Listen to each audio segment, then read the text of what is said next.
Welcome, everybody. My name is Kyle Hickman. I am the Senior Director of Communications for the Phi Kappa Psi Fraternity, and I'm here today with Terry Hitchcock, a brother from Bowling Green State University, and he is here to share his story and talk a little bit about his book that he's going to start offering to Phi Psi members.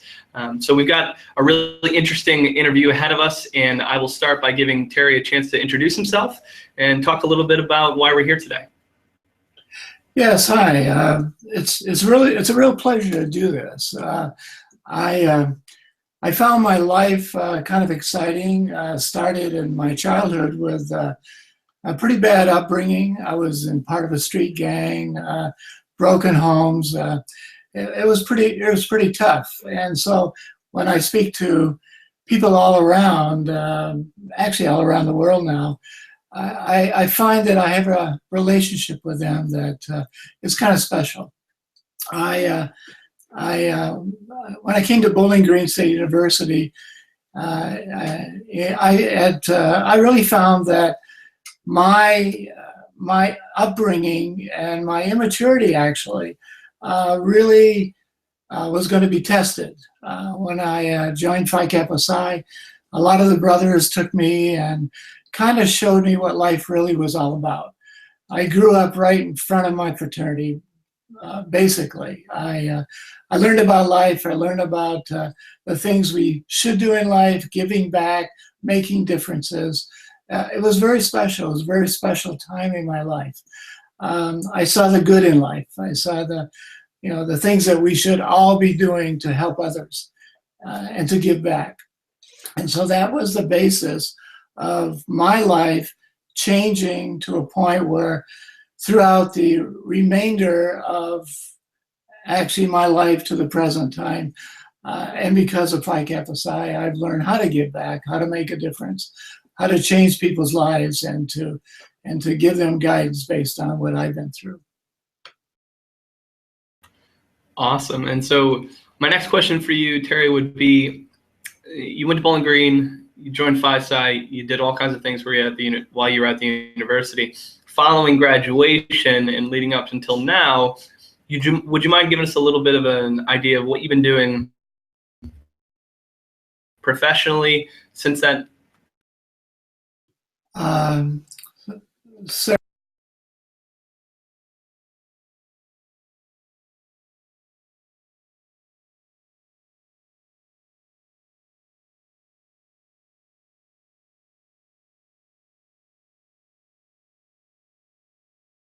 right now, you have to go ahead and unmute yourself and just start over again.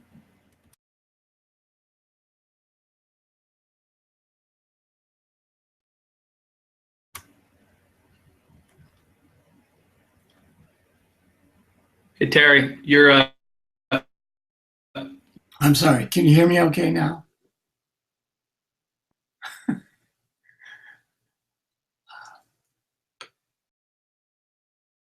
Yeah, we can hear you. Go ahead.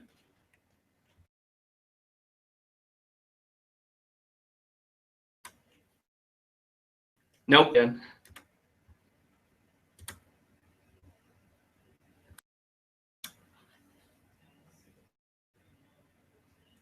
Terry, you're muted. Can't hear you, man. Click the button. Let's try that. Okay, I'm sorry. After Bowling Green, I went first to General Motors, and carrying the feeling I had with Phi Kappa Psi and what I learned there from my brothers, I knew that someday I was going to give back. I just didn't know how. So I continued on with my business career. A number of companies that we all know, from Coca-Cola to Gulf and Western, and then ended up in Minnesota. My wife, at age 34, Sue, passed away suddenly of breast cancer. We had 3 children, very young children. And I decided that at that point in my life, I decided, okay, what I'm going to do is I'm going to learn from Phi Kappa Psi. I'm going to learn how to give back, make differences. So at that point in my life, I started companies. I raised money for companies that I started. I think all in all, I have now started or helped start 84 companies. I raised well over $100 million from investors and other people who made contributions. I didn't really know how to do any of that, but reflecting back on Phi Kappa Psi, it was just like what my grandfather said, and my brothers also said, there's nothing in life you can't do. Nothing is impossible. And if you have a dream, don't let anybody take that dream away from you. And so because of Phi Kappa Psi, because of the brothers that I met and continue to know, because of my grandfather who raised me after my really tough childhood, I knew that I was on this earth to do something special. I didn't know what, but I knew there had to be something special.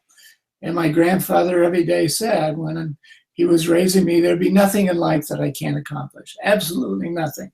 Then nothing would be impossible for me.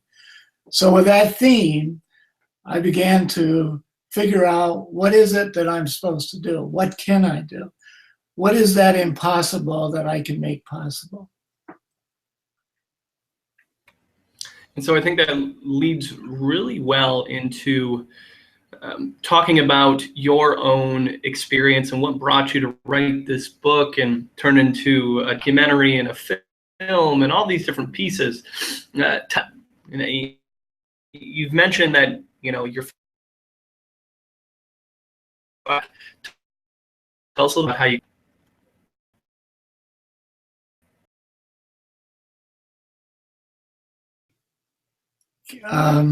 I think I heard everything you said. I hope you're hearing me now. Well, I'm a dreamer. I've always been a dreamer. My grandfather said there's nothing I can't do, but nothing would be impossible for me. So I kept searching for, what is it I can do to make a difference? What is it I can do to someday give back to my fraternity? How do I make a difference? And so one day I decided that I was going to run a long distance. I was not a runner. I was overweight. I was 57 years old. But I just knew that my grandfather told me I could, and I believed I could. And so I decided I was going to run the equivalent of a marathon a day or more each day for how many days it would take me to run from Minneapolis, Minnesota to the 1996 Olympics in Atlanta, Georgia. I had no idea what I was getting myself into. I never ran more than maybe a mile on a Saturday morning. And I didn't realize it at the time, but the world's record for consecutive daily marathons was 3 days, because what you do to your body each day, the stress, I just didn't know what was ahead of me. But I trained for 17 months. I also had a heart attack halfway through my training. I had one of the toughest trainers you ever saw. I'd go home at night after running with him and going through the things that he put me through. I'd cough up blood. But I just knew that this is what I'm supposed to do. So on May 2nd, 1996, there was a knock on the door. I opened it, and it was the mayor of St. Paul. And he said, "All right, Hitchcock, get your butt out here. You're about ready to do something that no one else has ever done." I didn't know what that meant, but I knew that I had to start. And as I walked outside, the media was all over because they heard this story about this overweight guy that was going to do something that I guess no one had ever done before. So I started. And the first day I ran 31 miles. I actually thought I was going to die. It was just terrible. Pain every day, every step. I learned very quickly that when you go downhill, it's different in running when you go downhill. I came to the first hill, which happened to be a very long and pretty tough hill to go down. I found that my body isn't going to go down that hill. I had to go sideways. I sat on my butt and I scooted down for a while, whatever it took to get me down to the bottom of that hill. And that was the first day. And I thought, well, how am I even going to do the second day? I had a team of 4 young 18, 17-year-old kids that were also from single parent families, because I was running for 37 million single parents and their children. Because I knew what was out there. I knew I was a single parent. I was raising 3 kids. And I thought, maybe I can go a couple days. Maybe I can get to the end of Minnesota, and then at least I did something. So at the end of the first day, I was pretty beat up. My trainer had run with me all day, and then he had to leave me because the highway patrol said, only one day can you run with Terry. So I had this big trailer and I had 4 kids. And so at the end of the day, I went to sleep in the trailer. And the next morning, I couldn't move. My body said, no, you're not going to do a second day. Well, my son came in and he picked me up and rubbed my arms and my legs, and he gave me hot chocolate. And finally said, okay, Dad, let's go. So I started my second day. Well, I can't say it was a little easier, because it wasn't. It was, every step was painful. But I kept going, and I'm very stubborn because I knew that this is what I was supposed to do. This is the challenge that I was going to meet. And so I ran, and I did another 30 days. And 30 miles. And so I thought, wow, I made it 2 days now. That's not bad. Maybe I can go one more day. And the media was looking at me as if, he'll never make it, but the third day, there's the media on the road again. They're saying, you're still out there. I didn't think you'd be out there past day 2. So anyways, by the end of day 3, I was now at the southern tip of Minnesota. I was heading into, I believe, Iowa. And I didn't realize it, but at the end of the 3rd day, I was going to break a world record. The world record for consecutive daily marathons was 3 days. And so I didn't realize at the time, but I broke a world record as a runner. I'm not a runner.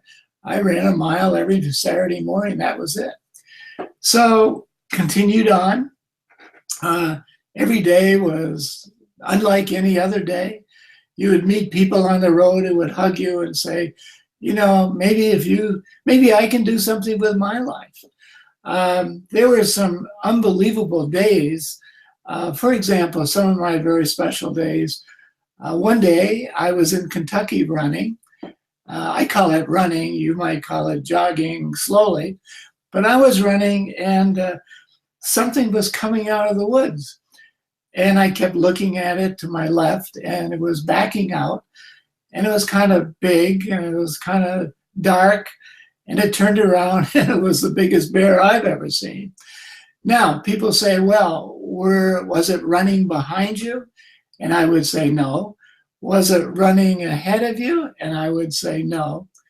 We were running side by side down the road for about 300 feet, and they went back into the woods. Now, I didn't understand that, and it was months and months later when I was speaking in northern Minnesota that I was speaking to many doctors and nurses and a lot of Native Americans. And after I got done my speech, a bunch of Native Americans came up to me, and we sat in a circle, and I was in the middle of the circle.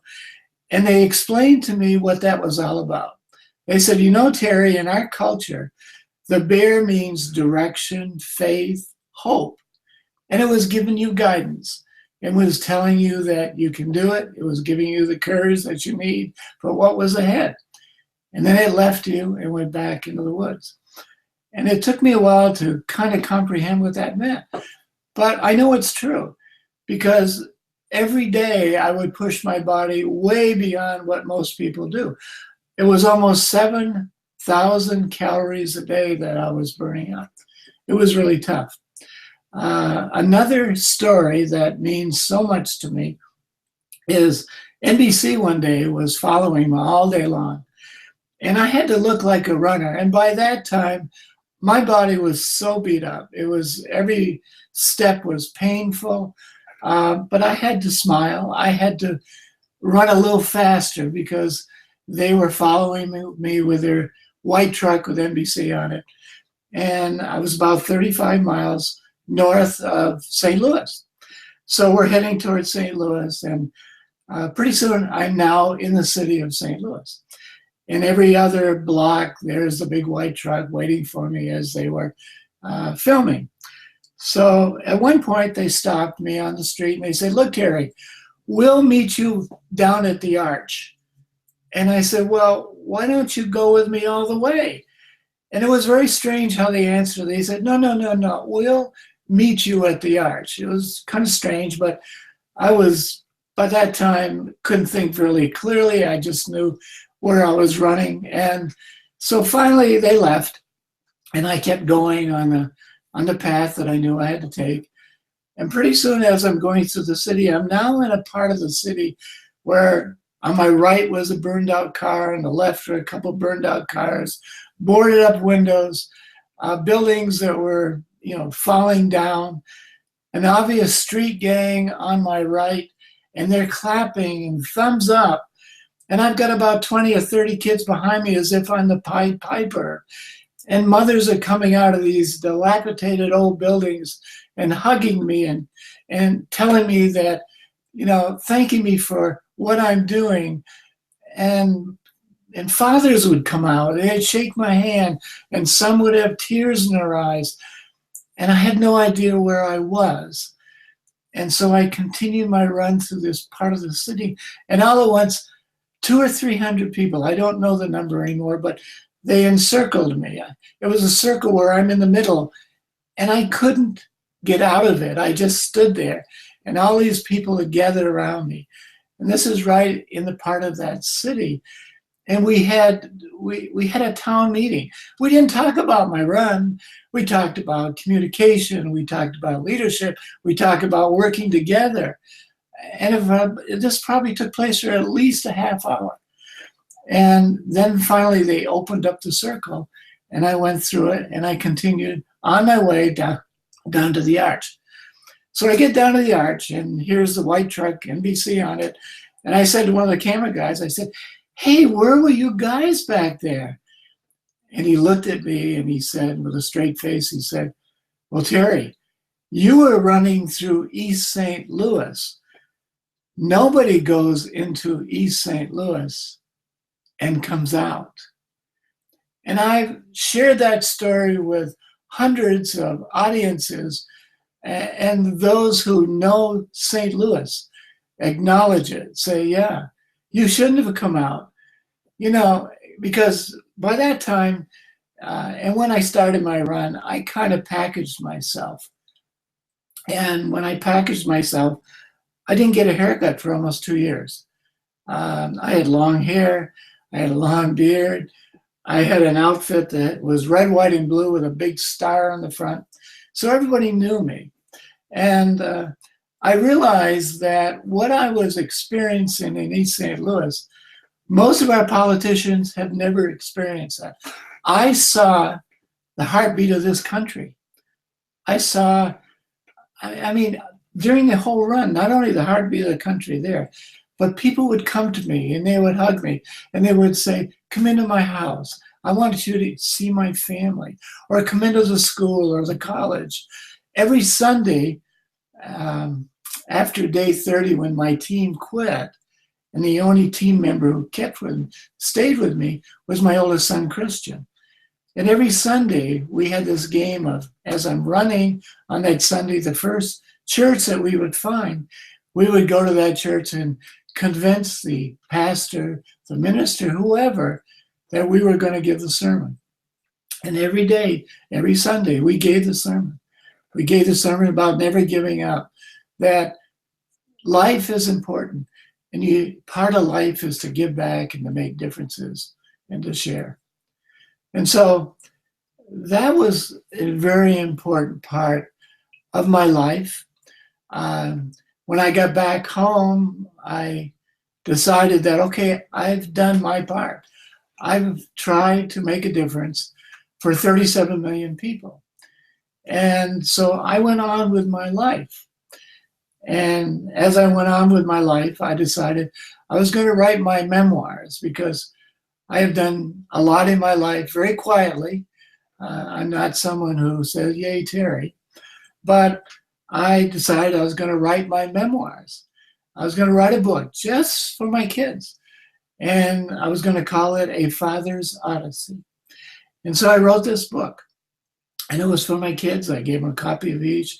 I self-published it, and slowly my friends would come to me and say, "Hey, can I get a copy?" And I thought, well, I'll give it to some of my friends. And I decided I would give it to charity, the proceeds of it. I'd give it to breast cancer because my first wife died of breast cancer at a very young age. I'd give it to diabetes because 2 of my children are diabetic. And I would give it to aspergers because a gentleman came up to me one day and said, I'm going to write you a check. I'm going to leave the number blank. I want you to go get 10,000 books, and I want you to save the world. And I just laughed and I said, "Who are you?" And he happened to be in Minnesota, a very well-known CEO of a large company. And he said, "You're going to change the world." And I just smiled. So I have this book that now is in, well, at one time I used to say 27 countries. Now it's 30 countries. I get 4 or 5 emails every single week from people all over the world saying, "I saw the movie," or I read your book, and I'm now changing my life.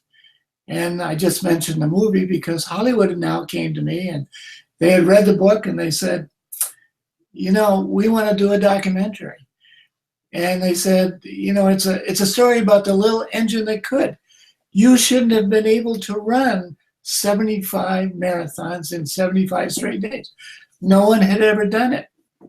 But they said, "We want to tell your story. It's a story that really should be out there." And so I got a call from Billy Bob Thornton. And he said, "I want to be part of this. I have to be part of this story. I'm not going to charge the studio anything. I'll even write half the music," which he did. And he said, "Whatever I can do to help your story, I will." And he ended up being the voice on the documentary. Now, this documentary wasn't given a chance. Its little story wasn't funded very well. But this story now this film now is in over 100 countries. It's called My Run. It won the highest award for film called the Dove Award, which is faith-based. My book now has won the Dove Award. And now Hollywood has come back and said, "This is so successful. This story that shouldn't have gone anyplace is so successful that now we want to make a feature-length movie. We're going to call it Pushing Life." And so this little story about this guy who really wasn't a runner, who just had this dream, who knew that he could do it because his grandfather said nothing was impossible, who learned so much about life from Phi Kappa Psi, now is living the dream, as somebody said. I'm living the dream of standing in front of audiences now all over the world. I've been an audience in front of the pyramids. I've been in front of, in France, in front of, whatever you call that, I can't think of it, but it's, anyways, I've been in Paris. I was, maybe 3 months ago, I was in Vegas with 7,200 people. Little old me. I walk on stage with my hoodie and my jeans on, and it works. I'm not a rah-rah guy. I go and I teach CEOs how to manage. What is the leadership today? I mean, this little book just I can't tell you what it's done to people. And I self-published it because I want to give it to charity. And so I wanted someday, and finally I came up with the answer, I want to give back to my fraternity. It's mine. And I want to do some good. I want to do something. So I sat down with my fraternity and I said, I have this idea. this story it has a life of its own. It won't go away. I think it's in most countries of the world now. And I think maybe this could be a good story that all of my brothers, I don't know what the number is, but the many thousands that are either on campuses or have left college and in their own lives now, this could be a great story for them, for their families, to share with other people. It's another way of giving back. And I said, I want to share it, and the proceeds, I want to share it with my fraternity. Whatever we decide to do with the proceeds, that's fine with me. It's just, I want to give back to my fraternity. It's so important to me. And so that's where I am today. I'm just an average guy. I've been fortunate enough to do a lot of good things in my life. I don't, I'm just not a rah-rah guy, but I have to, when I go on stage, I have to talk about myself, which is not easy, but I do it because I'm a messenger. I'm a messenger. People listen and they say, well, if he can do it, maybe I can do it too. Maybe I can make a difference. Maybe I can give back. My dream right now is to make this happen. I would love every brother to purchase a book. I would love to have them buy more than one, to give it to friends, people in need. Many of the people who read the book say, I was down, I was broke, I was depressed. I'm not that anymore. I see what I have to do with my life. I go to hospitals where I'm a vet, so I go to hospitals and I talk to them about life. I had PTSD when I was running. People think, well, the run is a physical run. Well, of course it is. Halfway down, both my ankles are fractured, my left patella is fractured. But it's more than that. It's a mental run. I ended up 3 months in the VA hospital. I was in deep, deep depression because as I was running, I felt no one cared. It was lonely. And so there's a lot to this story about what people go through. I go to hospitals where our vets are, and I sit down with them, and I say, I've been there too. And here's what I had to do to get my life back together again. So this story just, it goes in so many directions. It's a real story. And all I'm trying to do is use it as a way of giving back and to make a difference in the brothers that I love and the fraternity that I love. And so thank you, Terry, for sharing all of that. Just to give a little bit of clarity for the book and what we're doing in terms of sales. Essentially, we are selling it. 33% goes towards the leadership development funds, go directly to servicing our undergraduates for leadership programs. Another 33% goes to the causes that Terry mentioned, aspergers, breast cancer, diabetes, and then the other 33% goes to just production of the book. So in all reality, Terry is not really pulling away a profit at all from this. It's truly out of him giving back to the fraternity and giving back to causes that he believes in and the types of causes that matter to us as brothers. Well, that's true. I waited a long time to be able to do this. I've waited a long time to figure out how can I make a difference? What can I do for my fraternity? I talk about my fraternity a lot with a lot of audiences. It's important to me to tell people about Phi Kappa Psi and what I learned and how I grew at this brotherhood that I didn't know existed. My background was just a terrible upbringing. I can tell you horror stories about it. But when I got to Bowling Green, I realized that there's much more to me.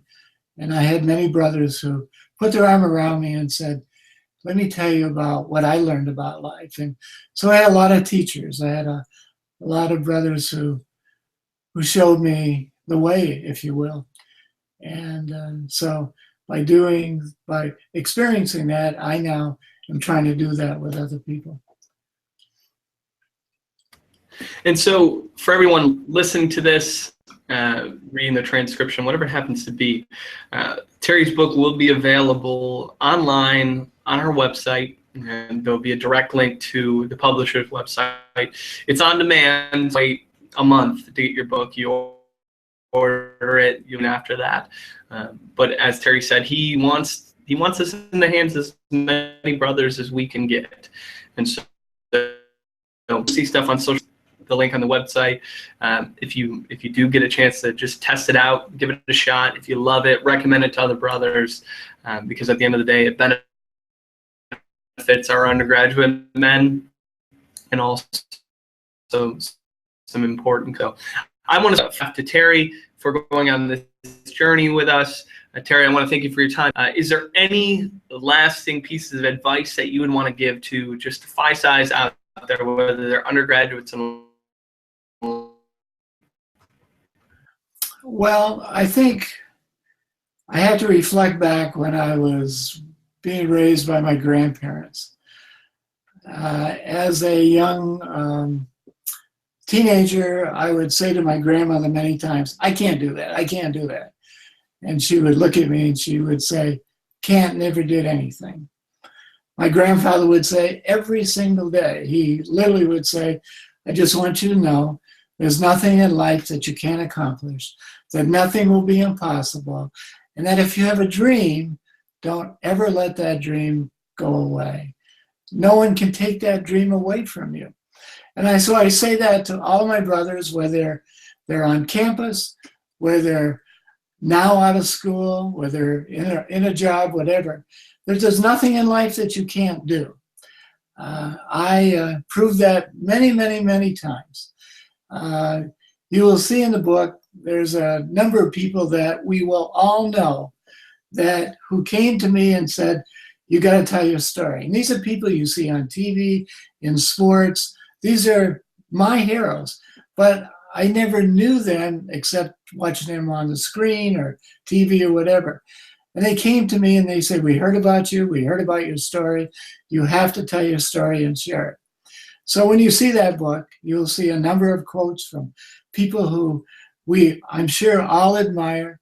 It's an important story because it will make you feel good inside. It will challenge you to do more. It will challenge you to really ask yourself, am I doing enough? Am I giving back enough? Because that's what Phi Kappa Psi is all about, I think. It's what else can we do? How do we change this world? Is there more that we can do? And so this book is going to be a challenge to everybody. It was a challenge to me. And I get, like I said, so many people who get back to me and said, you changed my life tonight, Terry.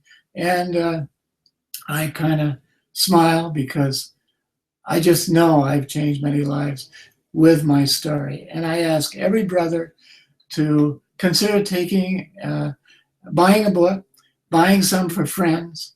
We got the holidays coming up.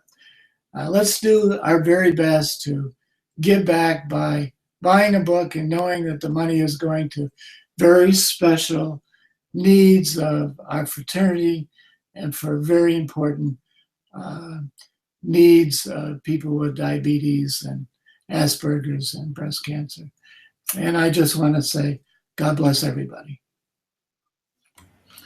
All right, thank you, Terry. Have a great day, and we will talk to you soon.